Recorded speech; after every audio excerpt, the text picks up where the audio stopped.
Well, good afternoon. Well, it's almost good evening, isn't it? Thank you so much for coming on this extraordinarily wet day, and also to be even wetter, apparently, tomorrow. It's a great pleasure for me to welcome you on behalf of CoVA. For those of you who don't know me, I'm Sue Baker. I've had the pleasure of being the director of CoVA for the last 5 years, which seems extraordinary amount of time. And on behalf of Susie Fraser and myself, it's great to have you come and share with us a sort of showcase, a snapshot, a glimpse really at some of the things that have been happening over this last period. And I know that you'll join me in acknowledging the traditional owners of the land on which we meet today, the unceded lands of the Kulin Nation of the Wurundjeri people, and to pay our respects to elders past, present and emerging, and in particular to those with whom we've worked over the past 5 years and are working with in the future. I also want to welcome many of you who are participants in the projects that we've been undertaking. It's been great working with you. I'd particularly want to thank a number of our colleagues who, when we first started CoVA, generously participated and shared the work that they were doing. It's been a terrific time, notwithstanding the 2 years of COVID, because in fact, even during those times, we actually continued to work, and Susie's going to take us through some of those things. So today we're going to have, Susie Fraser will give us a bit of an overview of where we've been, and maybe also we'll talk a little bit about what we're hoping to do going forward. We'll hear from Tessa Laird, who has did a project with us which actually links both the Art in Australia component of this discussion today and the CoVA work, and talk a bit about your own projects coming up. Whatever she likes, she can talk about whatever she likes. Professor Ian McLean, thank you very much, Ian, for being here. He's going to talk about the projects that he's been working on. Ian was one of the early generous people who came to CoVA in the spirit of bringing both the art historians and the artists together, and particularly around his post-National Art Histories program that Charles Green and Claire Roberts and he were working on. And Dr. Ryan Jeffries, from the director of the Science Gallery, is here with us, and we're going to hear the projects that he and Susie are working on, and particularly around the relationship between art and science. And the Dookie Art and Ecology project, we've got Jen Vallender is here really to show us exactly what it was like for an artist to be doing this work. I won't preempt that. We're going to have a little break, have a glass of wine, and we're going to turn around and we want to launch the new Art in Australia platform and talk a little bit about that. So without further ado, I think I will hand over to Susie Fraser. Thank you. I'll take my dog with me. Thanks, Sue. This is a great opportunity for us to kind of gather together, because I think the last time we had a CoVA event like this, bringing the research and projects together, was at the beginning of 2020.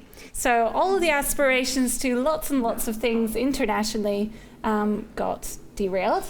So I just thought I would go over some of the key projects that have been happening over the last 2 years. And inevitably, I can't fit everything into 5 minutes. So sorry, like for instance, Alex, you're here. All the work that you're doing with CoVA is not in here, but hopefully this is just the beginning of our kind of catch-ups and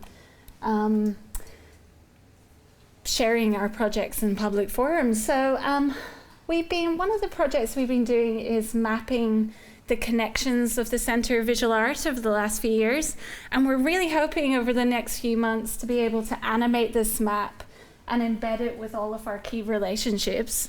And obviously you're all here because you feed into this. Like for instance, Max, we've got ACA and museums and collections, and FAS with Dookie, Faculty of Veterinary Agricultural Sciences. So it's kind of mapped. There is a key that goes along with it that's internal stakeholders as well as external stakeholders. And this is a really exciting kind of ecosystem that the Centre of Visual Art has really been propagating.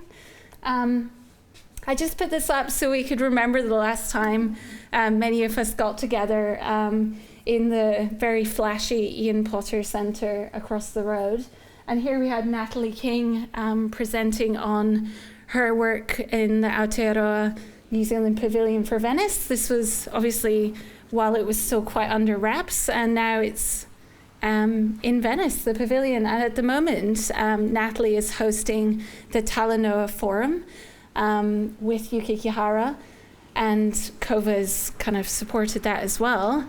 So unfortunately, she couldn't be here to talk to us about her projects. But I just wanted to run through a few of the things we did at that point of the online pivot.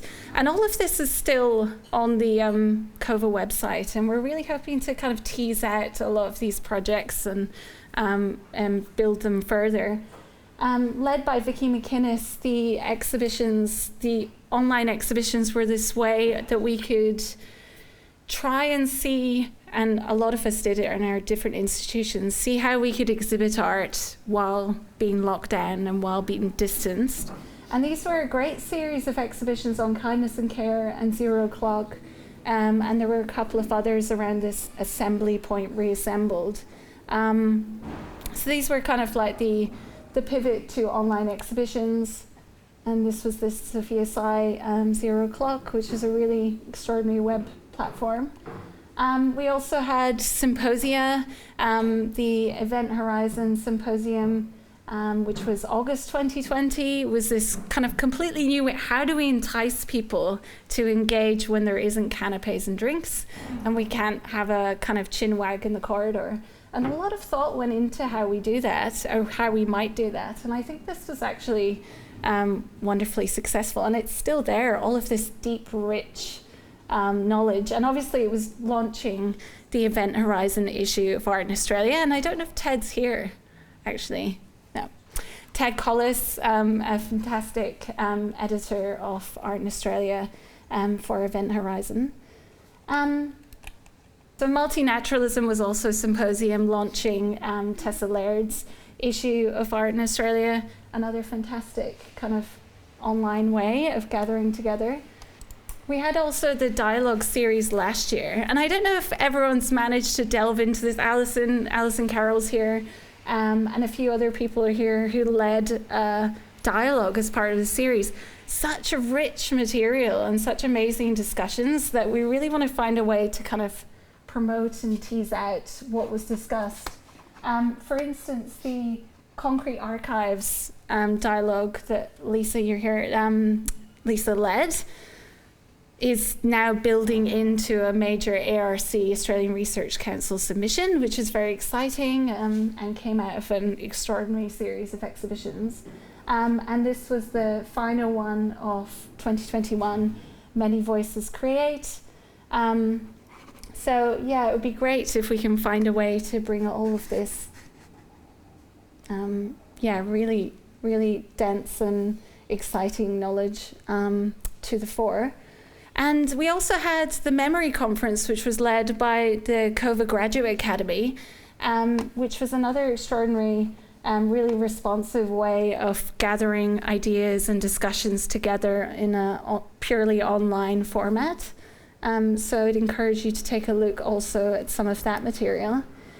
And then we kind of got back into being in real life this year, and we launched the Art and Ecology residency at the Dookie campus, very much present people being in a space, very place-centered research. And here you see the space that we've set up. It looks very fancy and schmick there, but in fact, it can get very messy and it's dirty. It's part of this big warehouse space that we can use, and hopefully all of the Centre Visual Art VCA cohort can have access to it now going forward.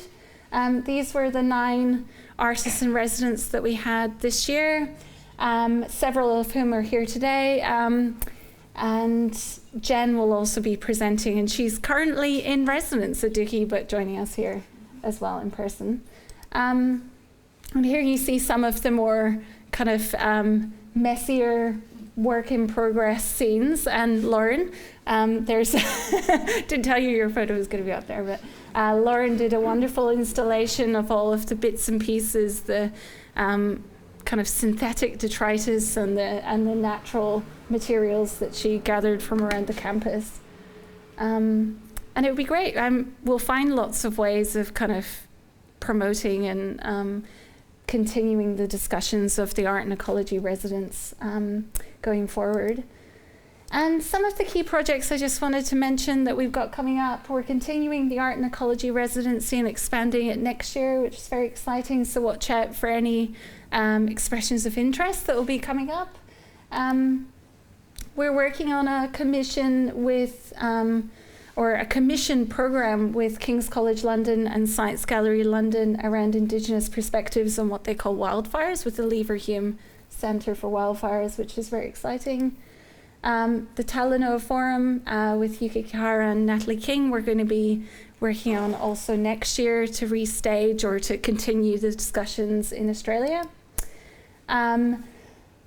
As I mentioned, we've gotten a very exciting ARC proposal being developed by Dr. Ioannis Scaris and Dr. Lisa Radford. What will be discussed in some of the individual presentations today are some of our books that are coming up that we're publishing in collaboration with Perimeter Editions. And these are really responsive texts, quite experimental publications.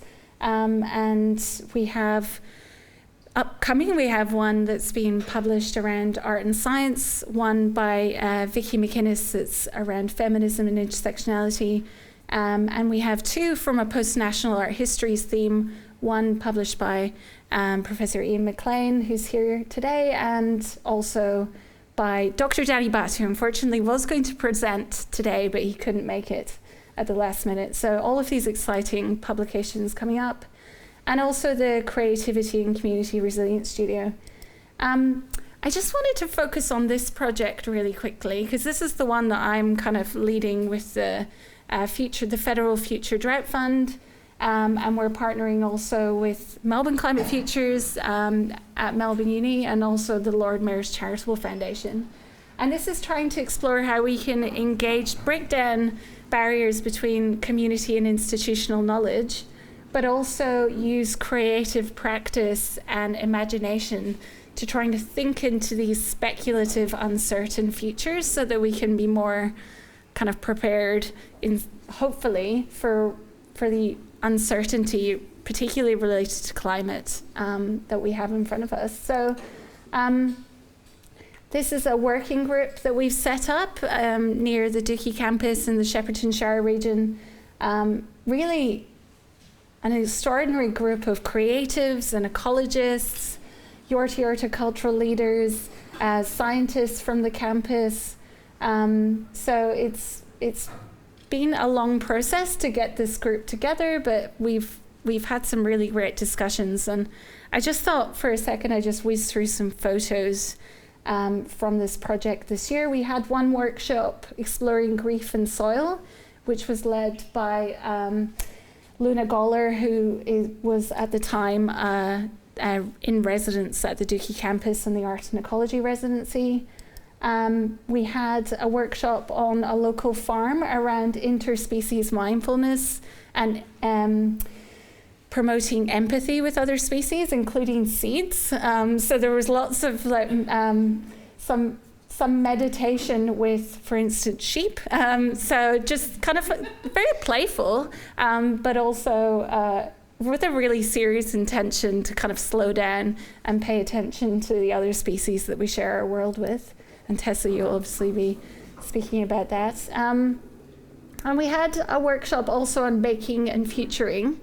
And these are not strict, these weren't really well-formed ideas for workshops. Everything in this project has been co-created, so it's just emerged as the discussions have emerged. And we just sat around and made things and played with, say, local clay from the Dookie region and tried to make it into vessels that we could eat from. And we were also trying to, what are the strategies we could use to think into the future? If we were imagining ourselves in 20 years' time, how do we get into that space? And a lot of, again, kind of empathy with other species, and very playful, which was really nice.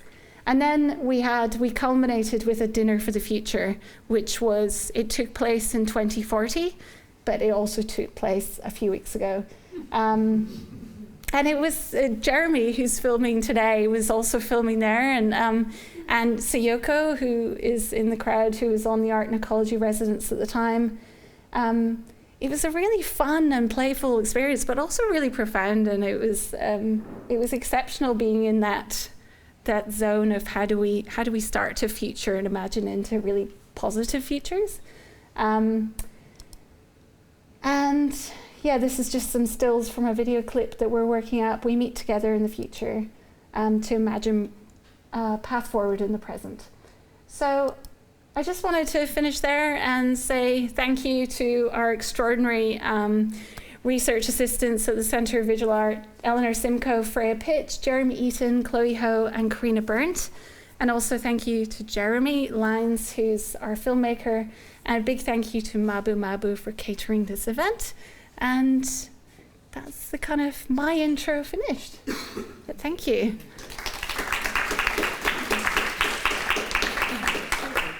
Since I'm up here, I would like to introduce Dr. Tessa Laird. Tessa Laird is an artist, writer, and lecturer in critical and theoretical studies here at the VCA. And Tessa is originally from Aotearoa, New Zealand, and has been an art critic, magazine editor, and educator for over 20 years.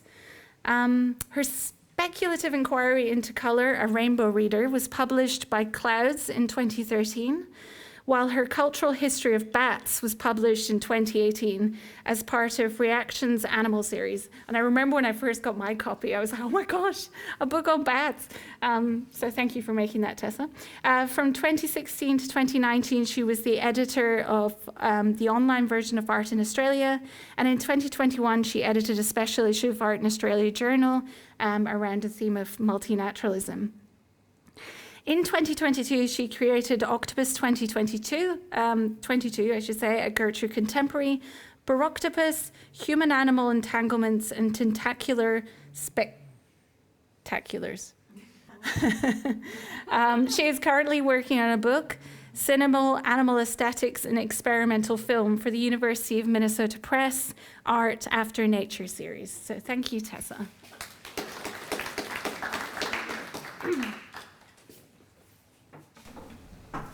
Isn't it terrible having a typo in your title slide? Especially when I think originally I put human-animal, but then I said, no, it's humanimal. But now I made up for that by adding an extra syllable in spectaculars. Oh well. Hi everybody, thanks for having me. Usually I write something down and prepare for things like this, and tonight I just thought, I'm just going to wing it. It'll be fine. I just want to begin by acknowledging that we're on unceded Kulin country, as Sue's already spoken to, and to say that Baroctopus took place on Wurundjeri country, and that's also where I live. And I want to pay respects and honour the ancestors and elders of all Kulin nations, and pass that, further that respect to any Aboriginal and Torres Strait Islander people who may be here tonight. So I thought I'd start with the multinaturalism issue because it did sort of feed quite directly into the Baroctopus exhibition, and it was also something that I didn't necessarily plan. I think I planned the exhibition first and then was invited to do an issue of Art in Australia, and because of COVID, the exhibition got postponed, but the magazine could go ahead, although it was pretty hard work kind of getting it done through a period where everyone was kind of on a super go slow and sort of struggling to meet their deadlines. But yeah, how the exhibition kind of grew was that I applied for a DECRA, which are these incredibly hard to get grants, and I didn't get one. But I thought that, what I want to do is write a book. The book was Cinemal, about the cinematic animal.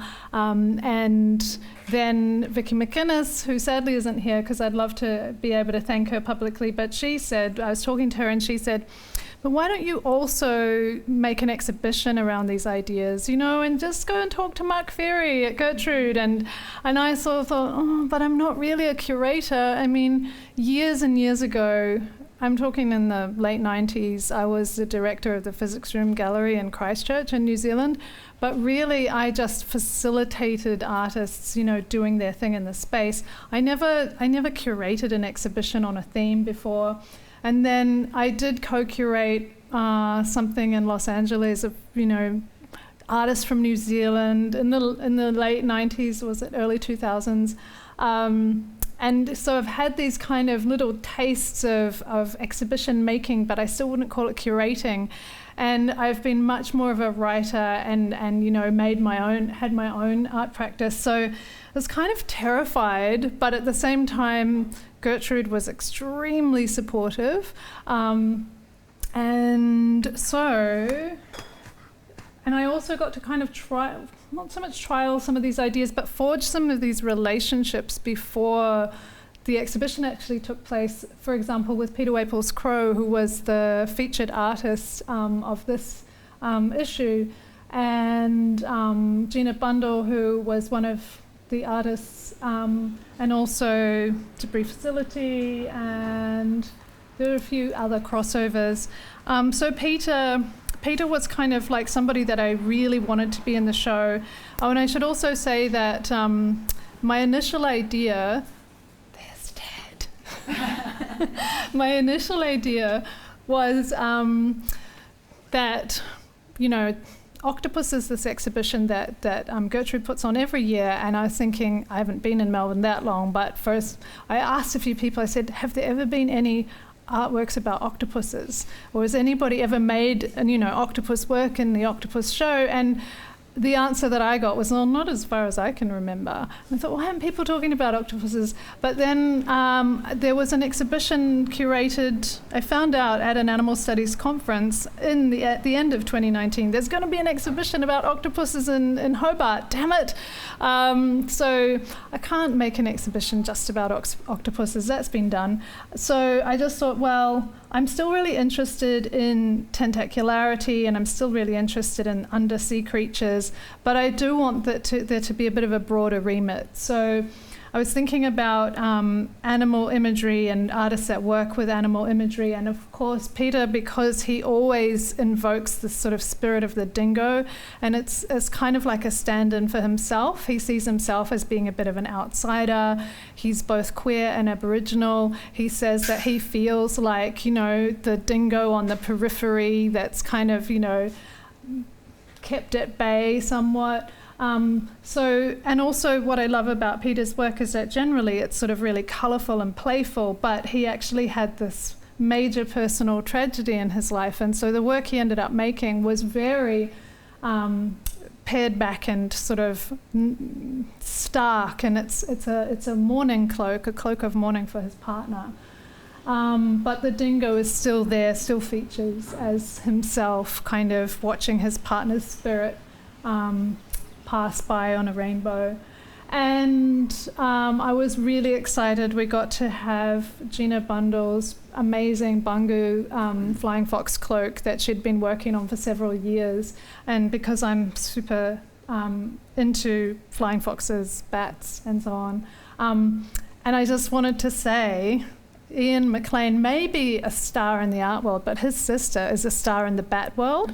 And I went and saw her bat hospital a month or two ago. I did. And it's so amazing up there. The kinds of bats that you can find in Cairns, you wouldn't believe. So this is me looking at Gina's other cloak, camouflage with lyrebirds, and it's from an education video that Gertrude produced for secondary schools with myself and Debris Facility. It's kind of very embarrassing when I watched it and realised just how much of a rising intonation I have, like constantly. Anyway, this work, some of the works were commissions, like Peter and Gina's cloaks were actually commissions paid for by CoVA, which is, thank you CoVA, that was wonderful. Some of the works were already made and already out there in the world, and one of the most amazing pieces was Muriel, made by Baluk Arts, an Aboriginal community art centre from Mornington Peninsula. And she's made out of kelp and some sort of items and objects sort of found on the beach, including ghost net, which makes up this kind of her heart, as the makers said. And yeah, two of the main makers, Bev Meldrum and Lisa Warp, kind of helped me broker the, getting Muriel up from the peninsula. And it was no easy feat. And in fact, I really wanted, this is the original show that was in 2018 with a whole bunch of different bunyips. And I had already met Hairy Man in another exhibition, and I fell in love with Hairy Man and really wanted him to be in the show, but it was going to be so expensive to transport them. I had to make a choice between Hairy Man and Muriel. And because Muriel was a sea guardian and she was made from kelp, and there were so many underwater themes in the exhibition, I thought it has to be Muriel.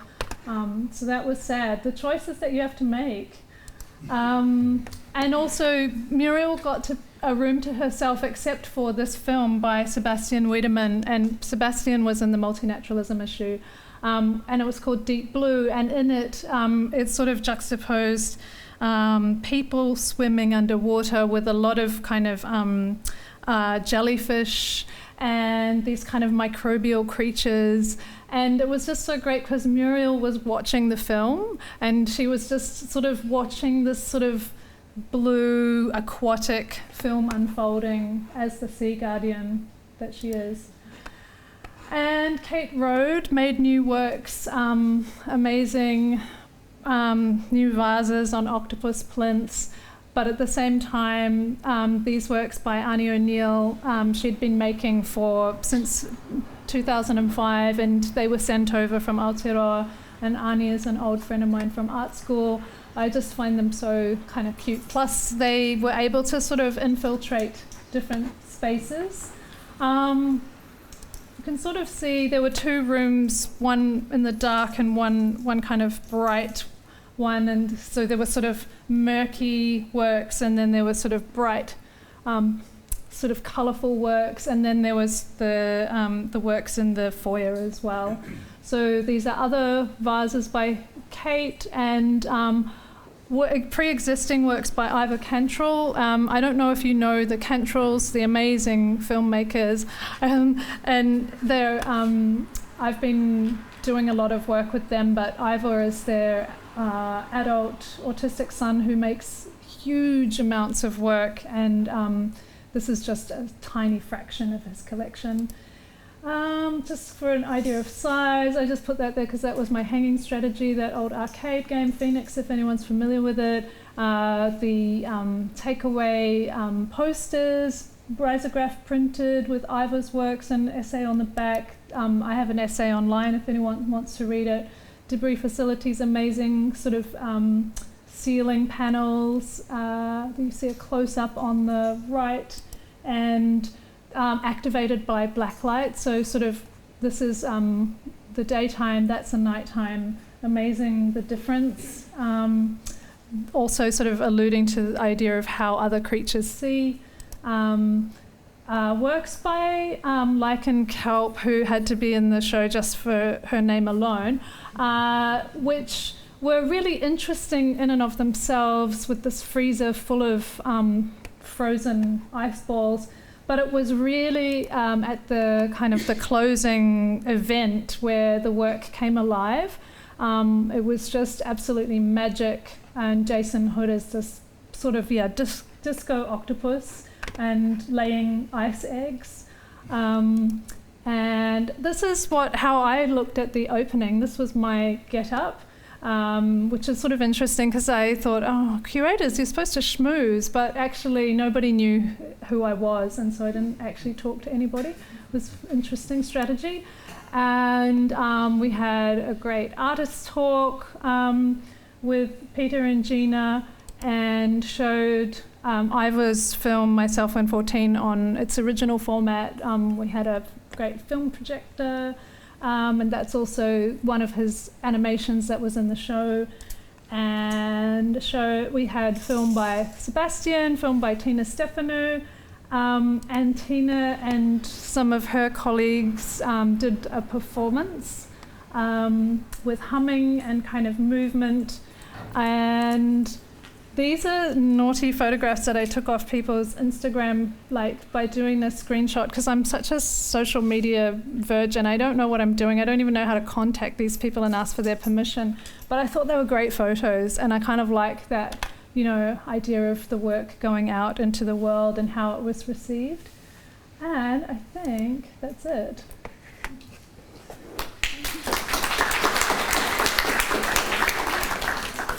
Thank you very much, Tessa. It was a great opening, and we knew it was you in that pink suit, but because you weren't there, so I thought that must be her in the pink suit. Thank you very much. And the next speaker is Ian McLean. Ian is the Hugh Ramsay Chair of Australian Art History at the University of Melbourne, and many of you will know his work, and he is particularly significant to us at this time because he brought to us this extraordinary body of work that he's working on. Many of you will know his book Indigenous Archives, The Making and Unmaking of Aboriginal Art. Rattling Spears, particularly fantastic book, enjoyed so much. Double Desire, Transculturation and Indigenous Art, and How Aborigines Invented the Idea of Contemporary Art. So Ian, you'll take us through your project. Thank you very much.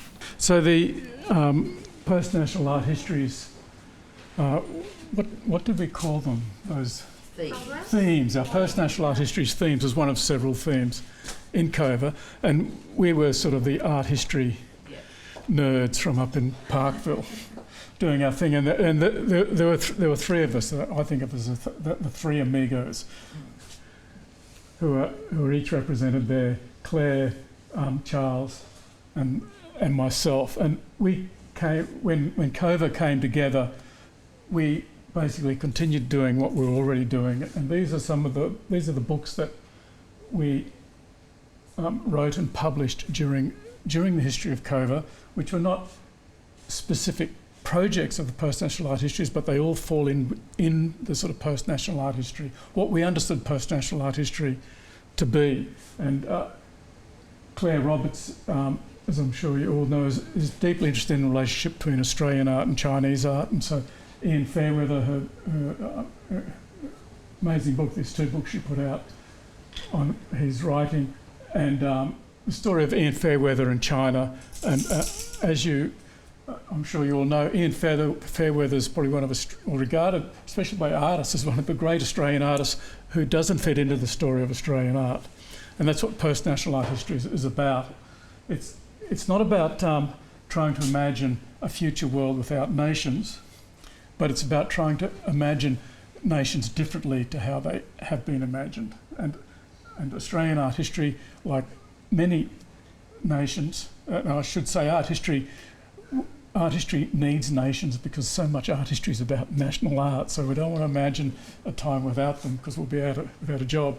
But Australia's national art history is art history that sort of mirrored the idea of what Australia was, which was a place where Indigenous presence was made absent.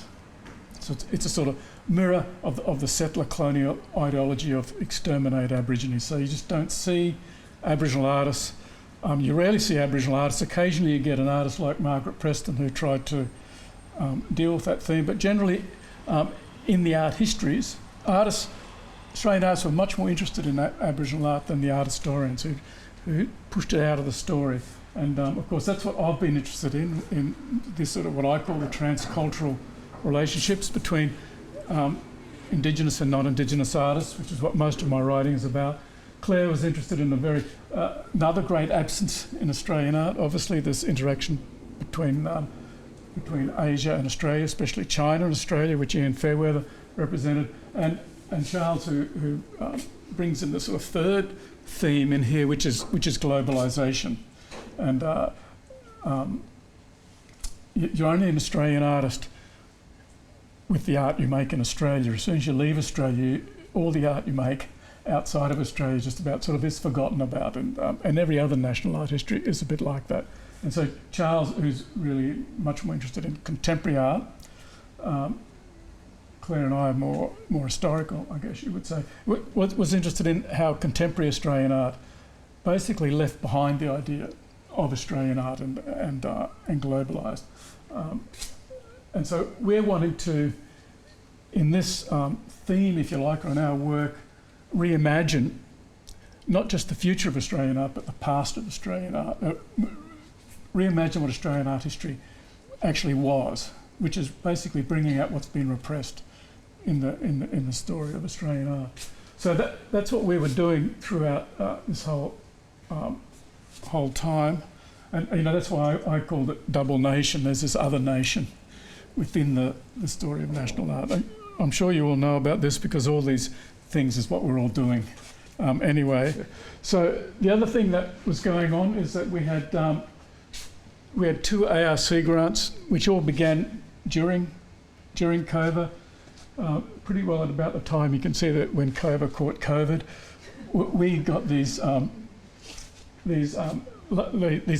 grants which gave us a lot of extra funding to carry on our work. And the Abbey Art Centre is one which I'm CI on, which is looking at a neglected story in Australian art of the Abbey Art Centre is in London, and it's where a lot of Australian artists. It was a sort of a colony.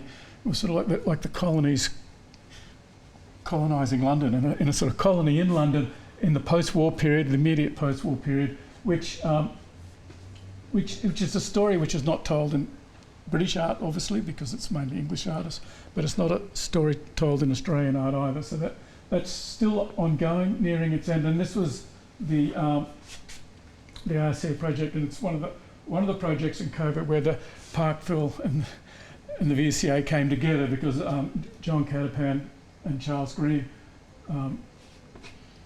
were important in this. And it's called The War at Home, and it's about, by Australia's turbulent present, they mean all the things that were happening now which were disrupting the traditional idea of what the nation might be. One of the big projects that only really happened because of CoVA was our Yirrkala workshop, where our idea was that we wanted to create a sort of network of people, an international network of people who would think about the idea of what a post-national art history might be. So they weren't people necessarily working on specifically the idea of post-national art history, but they're all people working on what we figured were the main themes running through this sort of greater national art history. So it might be someone working on the sort of diaspora, migrants from other countries working in that. So we had one writer writing on what's called Black British art, and so we got together nearly 20 people. About 2/3 of our department were in there. It was a way of bringing our department together on a project. We went to Yirrkala, to the art centre, Buku Lane Muka, the Yolnu Art Centre, and these are just two pictures of us. Yirrkala's on the Gulf of Carpentaria on the coast. Very beautiful spot. It's actually, you sort of feel like you're in a resort when you're at Yirrkala. So that's just us on the beach. And this is the main, the sort of holy shrine in the art centre, which is the very famous church murals, and a fantastic example of, in a sense, what I call transcultural art, a fantastic example of reimagining what Australian art is, with the sort of Christian cross in the middle and the ancestral stories of the various clans in that area talking together. So the Yirrkala workshop became our main project, specifically coming out of CoVA, where after we all went home, we were there for about 3 or 4 days, where we talked about what this idea of post-national might be. And we had a couple of Yolnu artists participating in that conversation with us, and we engaged every day with some Yolnu artists and aspects of sort of life in Yirrkala. So it was an amazing experience, because most of us had never been to Yirrkala, let alone to an Aboriginal community, and everyone went away feeling quite intoxicated. We wanted no prepared papers. It was not that sort of seminar. It was all sort of talking up top, but they had to then go home and write something. And that's the next slide. I've got to finish soon, haven't I? Yeah. So, and this is something that Sue, I think, mentioned too, which CoVA is working with Perimeter Editions. If you don't know Perimeter, it's a sort of boutique publishing house in Melbourne, which is really keen to integrate design, how you design a book with the content of the book, and they bring in a different designer whom they think will relate to the content of the book, and these are some proofs. The book's not out yet.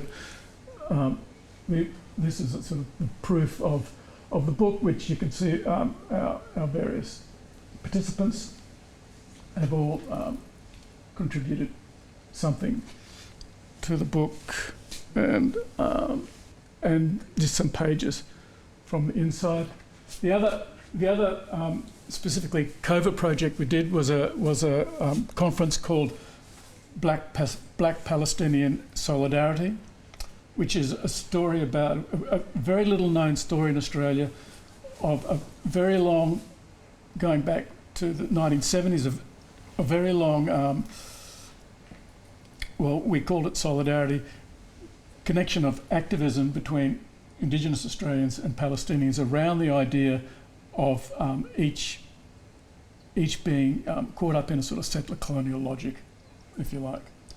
And it again was an amazing conference. It was linked to another conference where a very similar thing happened with African Americans and Palestinians, and of course there's very strong links between some Indigenous Australian artists and African American artists as well. So it was a very neat idea, and that's another publication we're hoping to get out through Perimeter. That'll be edited by Gary Foley, I think, and Ali Kazan, who are the two original people who got this idea going, and still around. So I'll end there. Rush off for the next. Thank you very much. So much for that.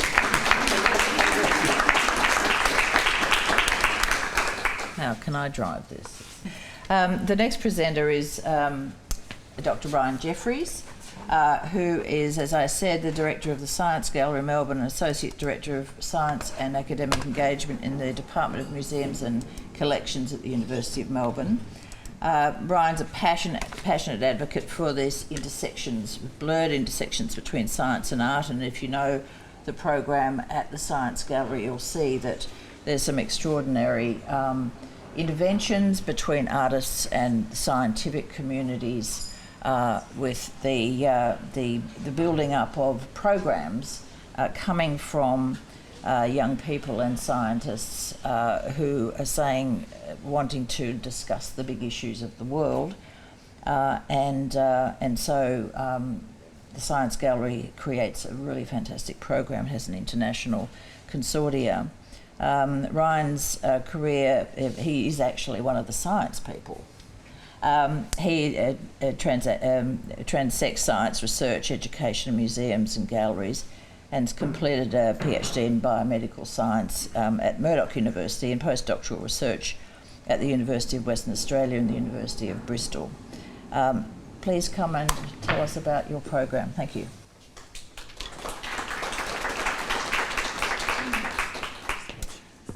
Thank you so much, Sue, and thank you, Susie, for the invitation to be here, and great to see full house here as well. It's a pleasure to talk on behalf of our research unit around art and science, and to give you a little overview flavour in terms of some of the activities we've been up to, including at Science Gallery. And so the Art and Science Unit is perhaps one of the newest research units within CoVA, and really stemmed during COVID, and it was 2020 when we began.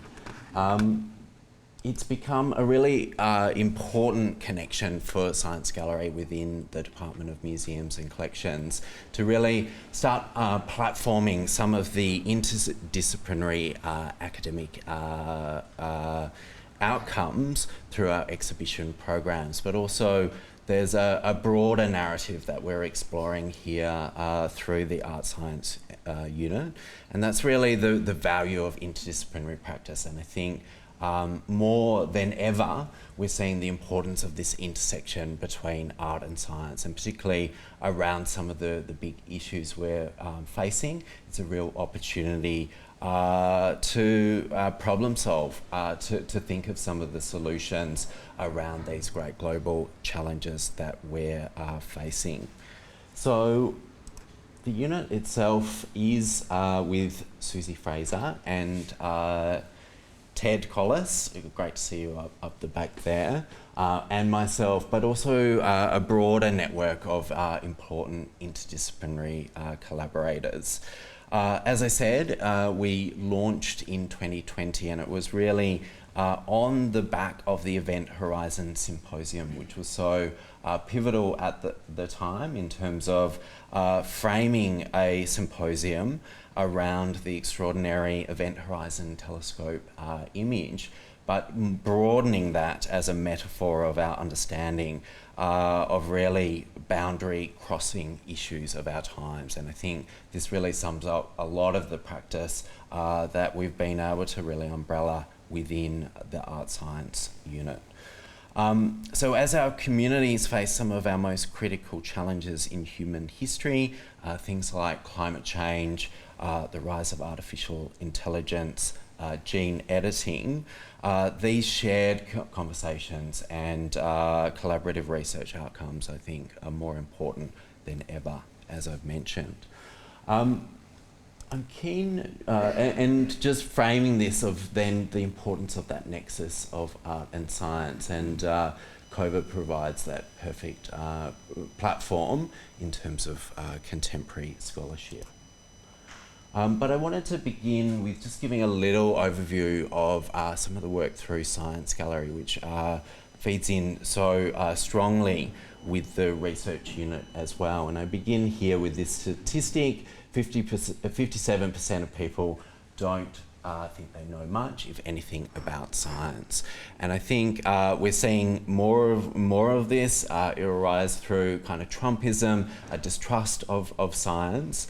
And there's a real opportunity in terms of the role of creative arts, and particularly visual arts, in that intersection with science and technology, of addressing some of this. And this is exactly what Science Gallery is about.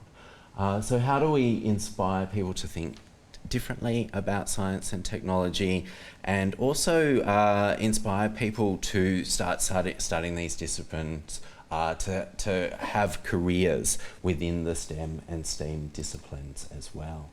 And so it really is at this intersection of art and science, and exciting things happen in this intersection. It's really where there's innovation, creativity, speculation start emerging. It's a great place for problem solving as well. So this is really at the heart of what Science Gallery is about, but also overlaps in terms of what we're setting out to umbrella with the Art Science unit with CoVA. So as Sue mentioned, Science Gallery is part of a growing global network of galleries. Melbourne is the third to formally open, but we've got 8 in development around the world. The aspiration is that there'll be 10 to 12 galleries, all connected to major academic universities. So that's a snapshot. Developed at Trinity College in Dublin 12 years ago. Melbourne's gallery opened its doors this year, January this year, and a common theme for us is really inspiring young people, 15 to 25-year-olds, and we believe art and science inspire young people to really tackle some of these great global challenges. So when we opened our doors, we launched with an exhibition, Mental, exploring mental health, and this was a topic more important than ever, and particularly for our young target audience. Mental really elevated lived experience and was an opportunity for us to work with creative communities and practitioners who had very genuine lived experience. It was an opportunity not to pathologically stigmatise mental health, but really look at it from this shared experience, a welcoming a space for us to share this idea that we're all on our own mental health journeys. It's just not all of those are equal. We currently have the exhibition Swarm at Science Gallery, an exhibition that looks at collective behaviour. Are we hardwired to be part of the pack? But also looking at the rise of our own technology in this space in terms of collective behaviour. So I wanted just to share a little overview of these exhibitions. Here's Mental, which we launched with.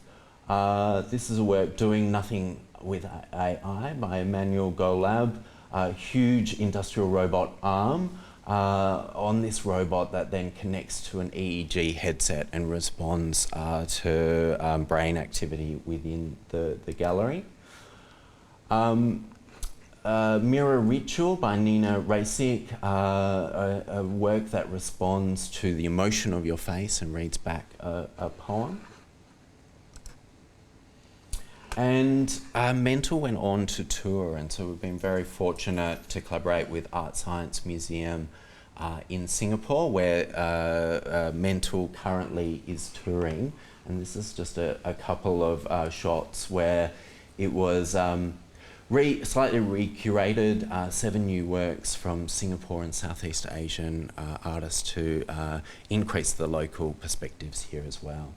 And this was a real standout within the show, and it really sums up this interdisciplinary collaboration. This is Wheel by artist Hiromi Tango, and was a collaboration with a neuroscientist, Emma Burrows, who we can see here.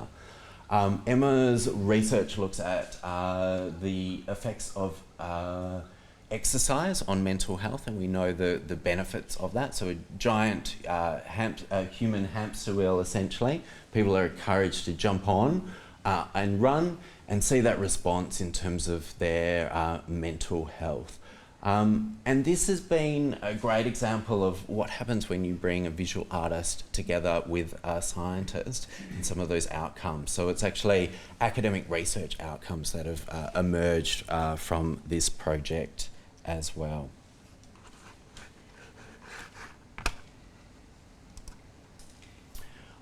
So a great response in terms of the impact that we've been having, 96% satisfaction. And then on to Swarm. And we've been very fortunate to work with some really great collaborators on this show as well. This is a work by Adam Goods, Napalara Nangara Wira, and as a collaboration also with Baden Palethorpe, and really looks at this idea of kinship and Indigenous data sovereignty. I'll just skip through.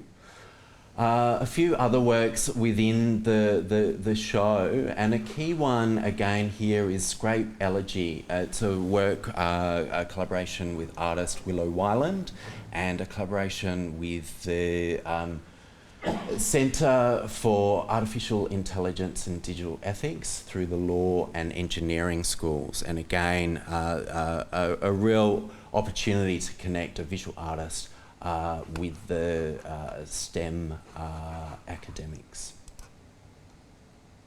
So through Swarm, a key project kind of emerged, and this was supported through CoVA, and was a brand new commission with renowned performance artist Stellark. We had the opportunity for Stellark to become an artist in residence for us at Science Gallery, and because of the impact of the pandemic, Stellark ended up going on this journey for 12 months with us, and was really often in the gallery nearly every day. Stellark had the opportunity to connect with the Melbourne School of Design and also the School of Engineering. It became this really true interdisciplinary collaboration that emerged, including deep student engagement in terms of the outcome. So a really great example of what residencies can bring, and became a really important platform for us as a research unit to think about the role of residencies in crossing interdisciplinary bridges across the university. So I have a little video that I'm just keen to play. When you're looking up at the canopy, what you're seeing is the subtle swarm-like motion of the tensegrity struts, the compressed air sounds, and the collisions of the stainless steel. This project has many challenges, in particular the immense scale of the installation. Now there are over 200 cells controlled by 12 muscles, each 1.2 meters long, and all of this is elevated over 8 meters in the air. This project is 2 years in the making, and is a synthesis of multidisciplinary knowledge, both across design and engineering. This is very much an experiment. This is a project that is not about realizing what is already being known.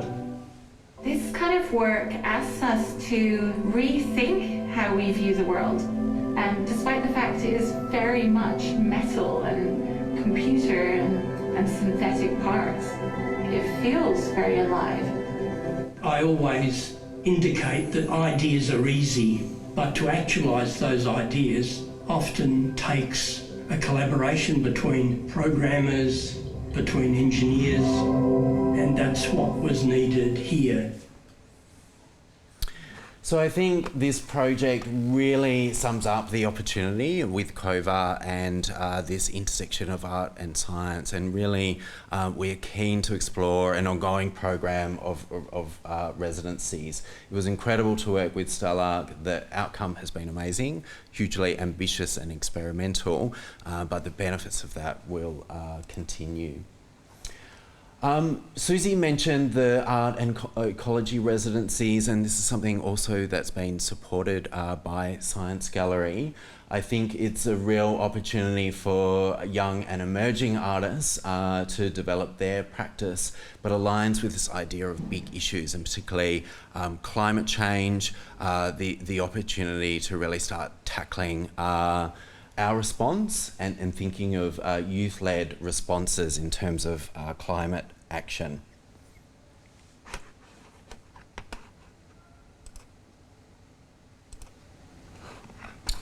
And then the final project that I just wanted to talk through is this publication series. So Ted, Susie and I have edited the first of a series of 3 art science publications, again a collaboration with Perimeter, and there's a real opportunity to start platforming some of these issues and having a whole series of contributors around central themes. So this emerged out of our Event Horizon Symposium in terms of some of the collaborators, speakers, and I'll just jump. This is a little snapshot of the design. Again, a work in progress. But through that symposium, then through discussions, we have shaped this book around 3 central themes. The first is magnitudes of vision. So really looking in and out of the role of art, science, interdisciplinary practice, and thinking of these different perspectives around how we see and perceive things.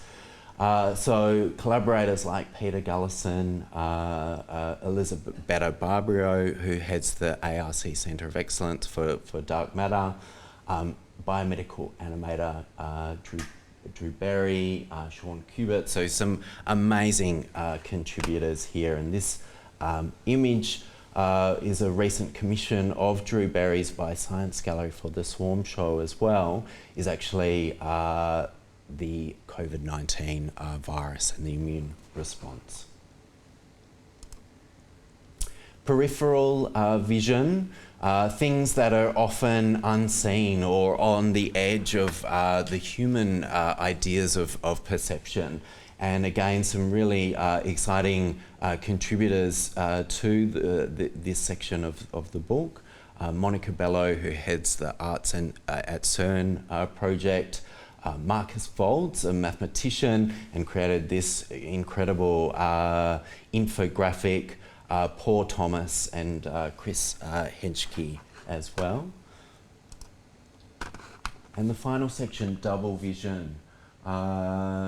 Indigenous astronomer Carly Noon, exploring ideas around Indigenous astronomy, Patricia Piccinini and Liam Young, this incredible work here, and what I kicked off the presentation with as well. So we'll be publishing this soon, as I said, a set of 3 books is in the pipeline. But looking ahead, we really see this opportunity in terms of interdisciplinary art science residencies, a real opportunity to connect the work of CoVA with faculties like medicine, engineering, science, and we're in discussions around an annual residency that connects to the ARC Centre of Dark Matter as an example of that. So lots more to come, some really exciting projects as well. And thank you, Ted and Susie, for being part of this journey as well. Thank you.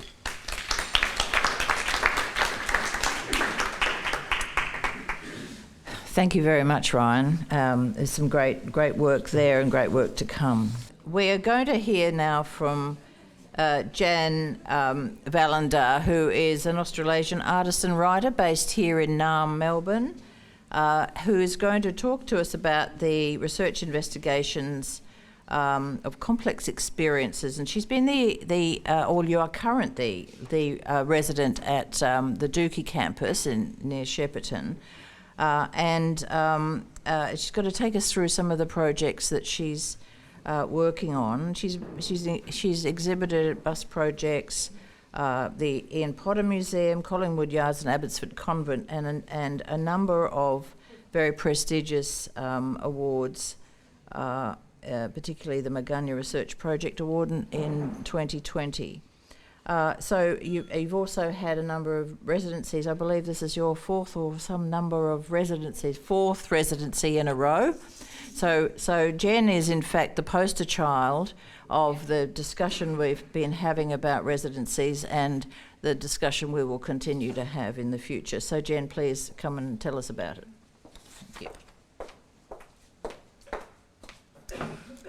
Thank you. Thank you very much. So I'm just going to maybe move that down a little. Okay, hello everyone.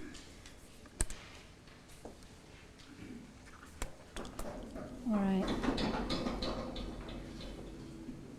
So firstly, I just want to say thank you to Susie, wherever she is now. I can't see. There you are. Yeah, for all of your terrific work with the residency. It's been amazing. So on behalf of all of the residents, I'd like to say that to begin with. And it's been incredible being up at Dookie campus, actually, and it's really fertile ground, to use a horticultural sort of term or language for art making and inspiration. So I thought I'd start just by sort of giving you a bit of context in case you haven't been up there, which I know a lot of you wouldn't have, and then I'll go on to some of the projects that I'm working on now.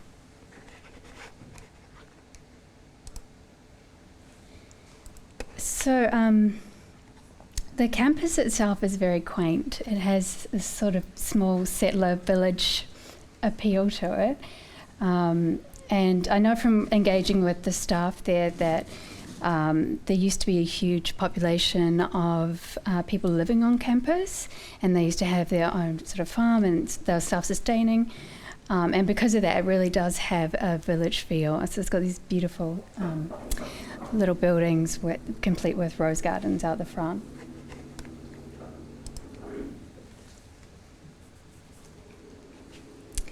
So I've been up there with Ashley Perry, who's a fellow artist, and we've been getting to know the space and its history and the people who work there, and sort of let those stories generate the ideas for new artworks.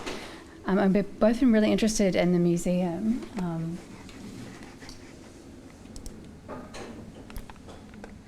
In particular, I've really enjoyed sort of hearing the stories about sort of the emancipation of women and feminism in the archives.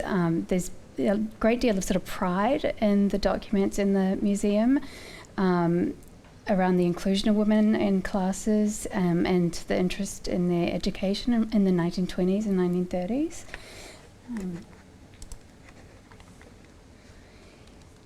So here are just a few examples. I really like this article in particular where they've got the sort of highlight of no washing up, partly sort of celebration, part sales pitch for attending the school, I think. Yeah, so this is just a few things that sort of stuck out in the museum. And I think that sort of feminist grounding is what I really was focusing on when I was developing the new artworks as well, which I'll talk more about in a minute. I've included this image because I think it really captures the essence of Dookie, where you've got, alongside these historical relics and cultural relics, there's sort of nature pushing its way in through the cracks into the building. And that seepage, sort of intersection between the wild and that which is cultivated is really present on campus. Is that just growing there? Yeah. Oh, right.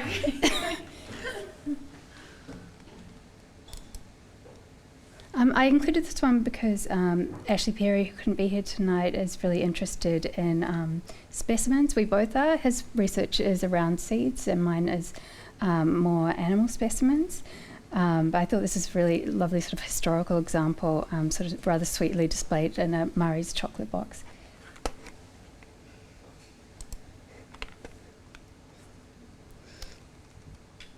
So my own practice is really driven by the need to grapple with ethics and to make sense of sort of seemingly impossible problems. So I found these historical animal specimens in the learning labs particularly provocative.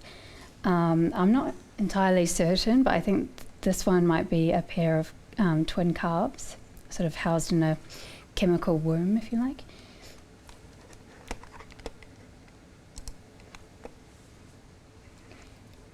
What I found particularly interesting about these specimens is that there is no history of them on campus.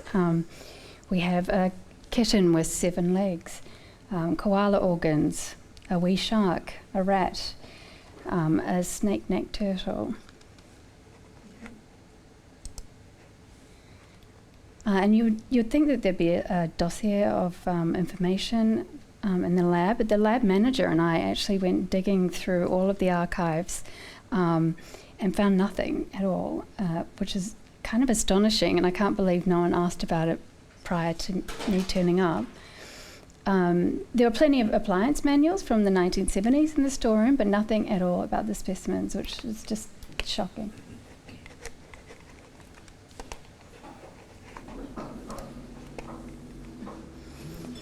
I also found it really difficult to glean a time period for these specimens. It's a little bit. Yeah, a little bit closer.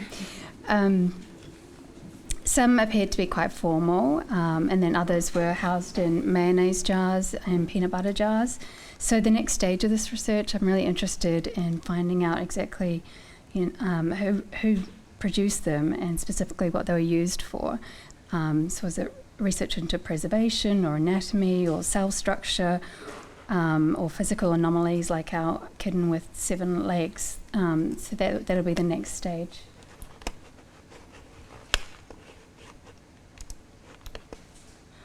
One of the other sites Ash and I visited was this amazing granite quarry in Dookie, which is owned by just one local man named Paul. And it's an incredibly beautiful space. And Ash is there's a marker of scale. And it's a lot like a rock-formed amphitheatre, which has hosted projection and music performances in the past, and hopefully we can convince Paul to perhaps engage with that again with us. But now I'll just share a bit of a video of some of the moving image and performance works that I've been producing while being there, and how some of these stories and artefacts have really informed the new work that I'm making. So there's no sound, so I'm just going to talk over it. We arrived in Dookie in spring, so it's just in time for the spring bloom, which is very lucky, and there were these remarkable fields of canola flowers creating blocks of colour across the landscape. And because of the specimens, I was looking into various uses of animal matter, so leathers and so on, and discovered that cattle gut strings are still commonly used to string harps. And I thought that was incredibly provocative. So here I struggle through the canola fields with, which were quite treacherous and wild, struggling through with a harp. You see me fall down at times. The fields were incredibly waterlogged and muddy, and I was wearing high heels. Anyway, when I told Paul, the owner of the quarry, that I was making this work with the harp, he told me this amazing story, and this is what sort of has informed the rest of the project. He told me that he had been in hospital and he had been recovering from heart surgery, and he kept hearing a harp being played gently in the halls of the ward, and it kept happening at random times. So sometimes in the middle of the night, and he thought, what is this? Am I dying? Are these the angels I can hear? And he later found out that the hospital actually has a resident harpist who is employed to work with terminally ill patients to offer music therapy. And that the hospital has a practice of playing a particular piece of harp music through the wards when a patient dies to help the staff sort of process and mark the passing of that person. And then conversely, they play a different piece of harp music, a lullaby, when a baby is born. And I really loved the cyclical nature of that story and how that resonates with the life cycles on the farm. And when I asked Susie about the robotic milking shed, she described it as a cow experience, which kind of made it sound like a day spa for cattle, which really piqued my interest. And I think the use of lasers in particular in this space has a really interesting intersection between animals and humans and machines and industry within those life cycles. And of course, because it was spring, I was right on time for calving season. So I decided to make a work which continued on from a work I'd made earlier in the year into cows and their licking behaviour. And I discovered that licking is a real key form of communication for them. So they lick each other for comfort, but also to gather information and to bond with one another. A few years ago, I also performed with a tongue choir, and I wanted to sort of invite the calves to learn how to play the harp with their tongues. So just like a mother would demonstrate behaviour, I sort of gently introduced them to the harp and played it with my own tongue while bonding with them to offer them some support and comfort.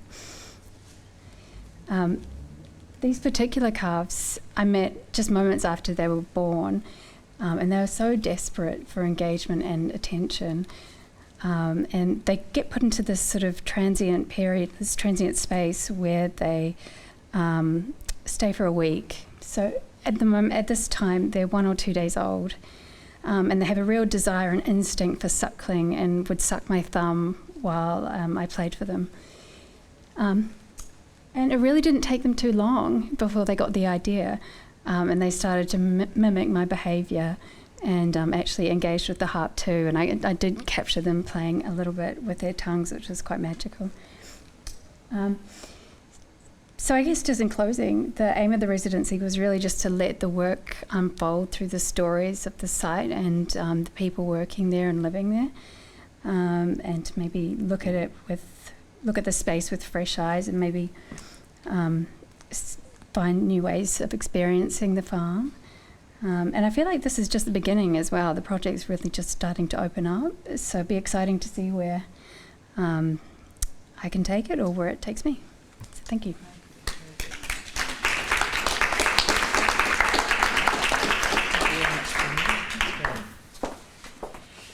Those canola fields are so fabulous, aren't they?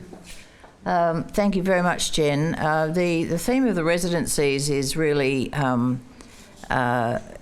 something that we're going to build on.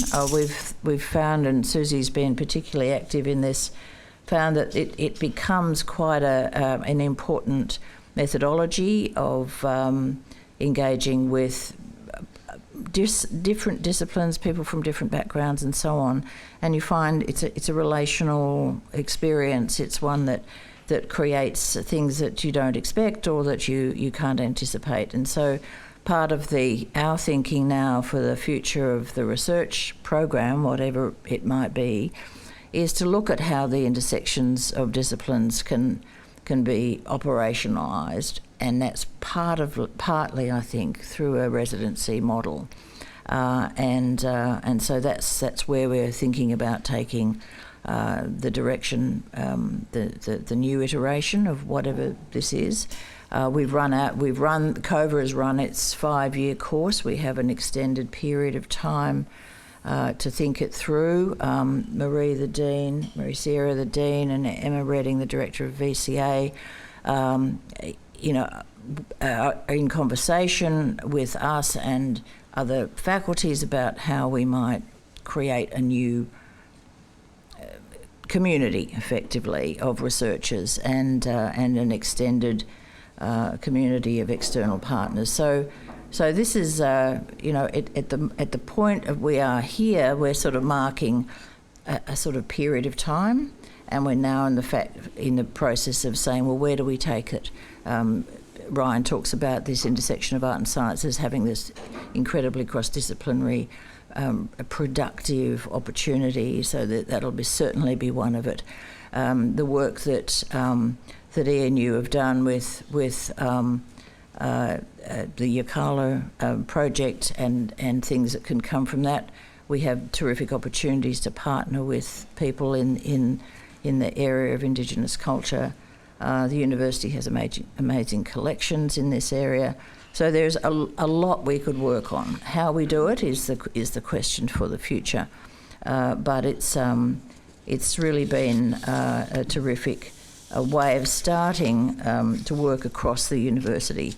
And I will just have to thank Susie for actually doing most of the work, really, on this, and really having a sense of where we can take it, particularly, I think, through this residency program. We have an ambition of having an artist in residency at every campus at the university, of which there are about 5. And that would be a starting point, but also to go back to that diagram at the beginning, that and animate that and make that an active and a relational diagram. So it's been a terrific opportunity to explore that, interrupted slightly by a global pandemic. You know, who could have anticipated that? But not wasted. That time was not wasted. So that's really fabulous. And now I'm going to ask you to turn your gaze to that part of the room where we're going to talk about the new Art in Australia experience. So during this time, we've had an opportunity to rethink, and I acknowledge Ted Collis here. Ted and I took on the gift that was a gift from Eleanor Triggerboff of Art in Australia in 2015, and we had to work out what to do with it. We had a look at the landscape. We didn't have the resource to manage it. It came as an intellectual property, but with no cash.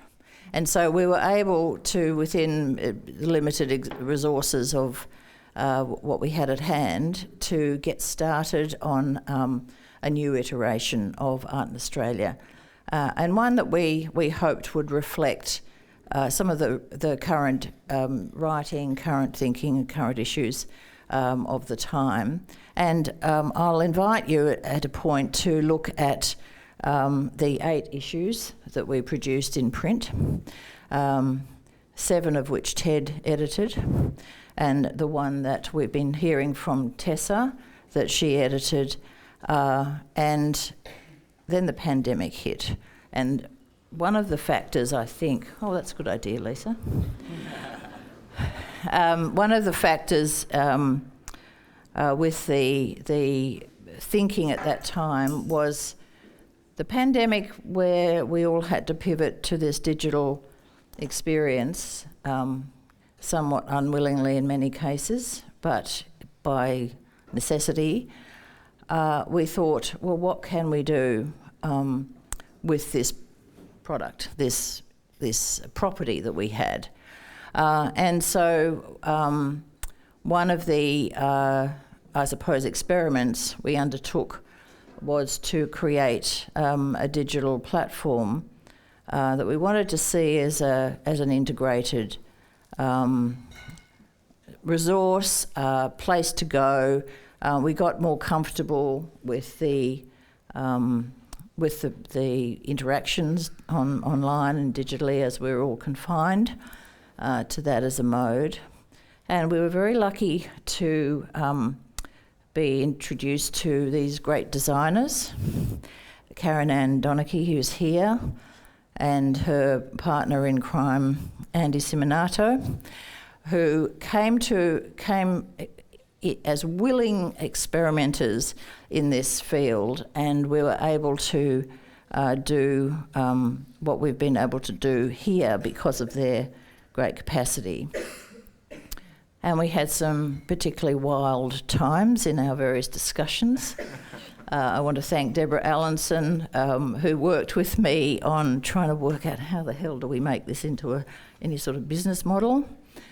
We had to deal with quite a lot of complicated, dysfunctional practices that we'd built up or had worked and not worked for us. We submitted ourselves to their intelligence about this new world, and we're all deeply in lockdown, and we thought, well, how are we going to frame this? And so I rang a lot of people who I knew, galleries, different curators and so on, hoping that we might have some material that we can use to build this thing.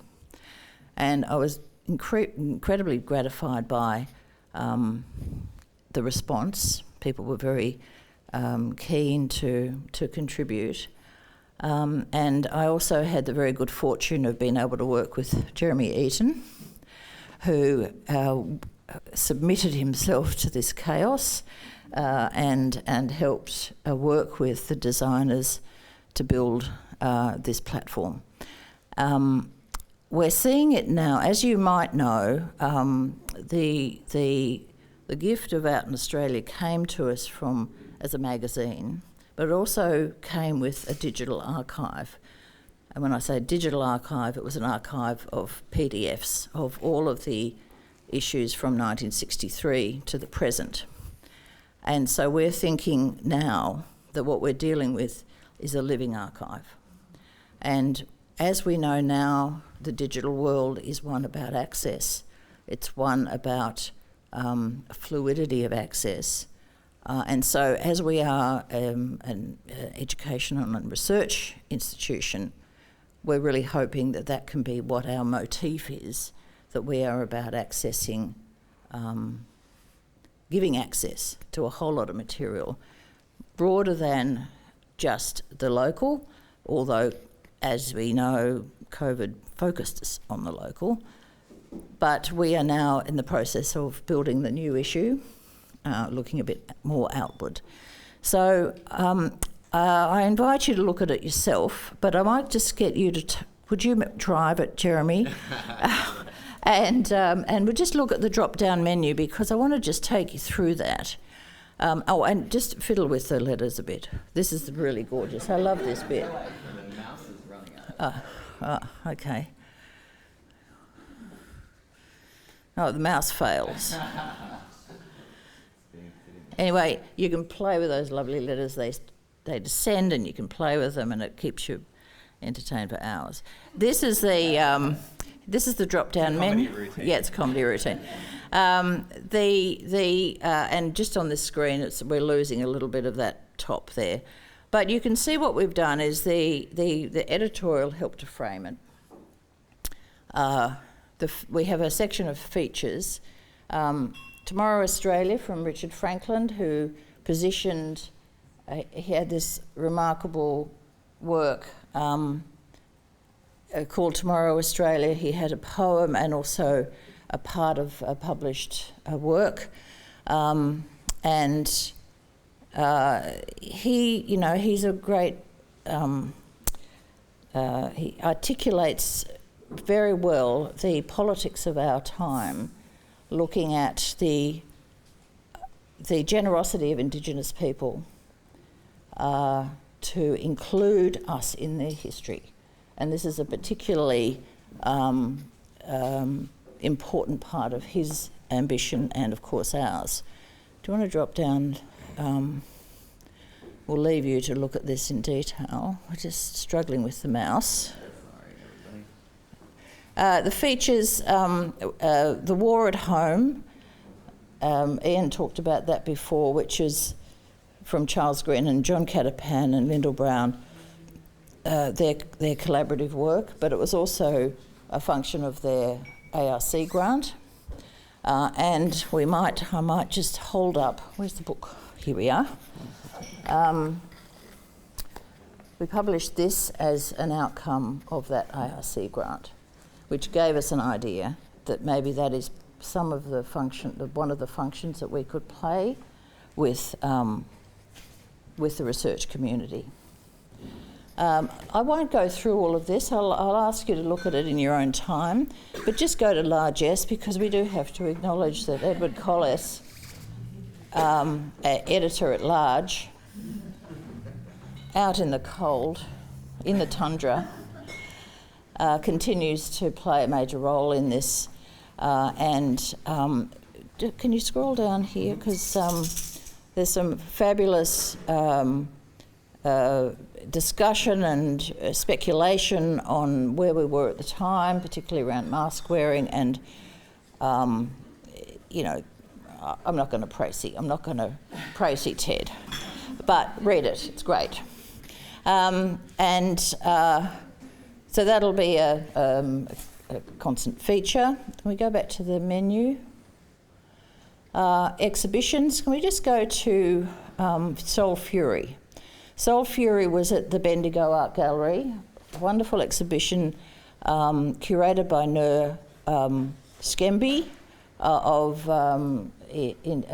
Islamic women artists. Beautiful show. Almost nobody saw it. It was deep lockdown. I could see it because I lived in regional Victoria, but it was a beautiful show. And here we've got a review of it, a video of it, and the great thing, of course, about this medium is you can embed rich media. So for those who never saw it, it's a beautiful flow through for the show. And I'll just add, you know, this entire issue is almost like a time capsule of that period. You know, there's a lot of exhibitions that have been missed, or collaborating internationally, or galleries, curators, artists, and their perspective on the pandemic experience, whether that's, you know, malaise or the joy of isolation and being able to create in that space. And you know, it's kind of interesting how quickly it's almost been erased from our memory or something like that. And I've spent so much time with all of the material, and actually being regrounded and remembering that period is quite an important function of this particular issue on the pandemic. And that's true of the discussions we had with the galleries who contributed material for us, you know, that it is a time capsule, and we now go back to them and talk about how they want to work in the future if they continue to work with us. Can you just go, maybe we'll go to the Art Study Centre, if we can. Yeah. One of the aspirations that we have is that this also become a resource for research and study, and so we've created this space in the platform for the Art in Australia Study Centre, which we're saying is both an active space for people to contribute to, and just click on the dialogues if the mouse works. One of the things we were able to do in the lockdown was to do, of course, everyone was doing lots of Zoom, but we were able to set up a few of these events that could be recorded, of course, and becomes a resource. Now, in a way, a lot of this they are exemplars of what we can do. How we move it forward now is our current discussion. How do we editorialise? You know, where does that material come from? We're not all locked in our rooms anymore. It's going to change the way that we frame it. However, it does demonstrate the opportunities that we could take. So the Study Centre, if you just go back to the top, can be a repository for work that you know, would like an airing, you know, things that we would like to put in here is going to, you know, that this is where the long form essays, the outcomes of research can be held. And also, under Radical Notes, Susie's plan is to capture a lot of and document the processes and artistic experiments that have happened out at the Dookie campus. Because they're process-driven residencies, they'll be able to be kind of field notes or field recordings or kind of, almost Jen's talk then was almost a performance lecture, something like that can enter into this space and then exist as some kind of outcome for those projects as well. Yes, that's right. And as Susie said, Concrete Archives, Lisa Radford's and Yanni Scous's project is evolving into an ARC grant. So, in a way, each of these will have their own dynamic. But I suppose the point is that the space exists and that we can manage that. And in our discussions with our designer colleagues, we're looking at a number of features that can help, particularly with the not only the distribution but the engagement with the material, voice recorded, or I don't know what you call it, text to speech, so you can listen to it. A number of things we're going to work on over the next little while. We're in the process now of developing the next issue, if that's how we describe these iterations. Each time we have an issue or a bracketed number of works, it will become part of the archive. So effectively we are now, do you want to just drop the archive? Oh, we can't. No, we can't get into the archive. The archive is, we're going to work on that. Karen Ann's got some plans for that. And it is effectively, this whole thing is a dynamic archive. So it's not a magazine and an archive now.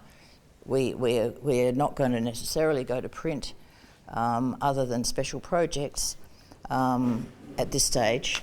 I reserve the right to change any of this. But at this stage, it's a dynamic digital archive, and we're going to look at how that might be edited, how that might be explored. And I'll also draw your attention to a number of the other publications, and residencies within the archive as well. Yes. Perhaps. So once we've made the archive more of an accessible database, then having artists have residency within that archive. That's really a great ambition of ours, to actually make not only the archive very available, but for the people get in there and curate and explore and build material and works out of it. So that's part of this next phase. Yeah. I think that's probably enough talking. Yeah. I'm very happy for you, and please help yourself. We have complimentary copies of the back issues. Did you want to say anything, Ted? You want to say anything? No. You can just sit there as editor at large. Yes. So thank you very much, everybody, and thank you for coming tonight.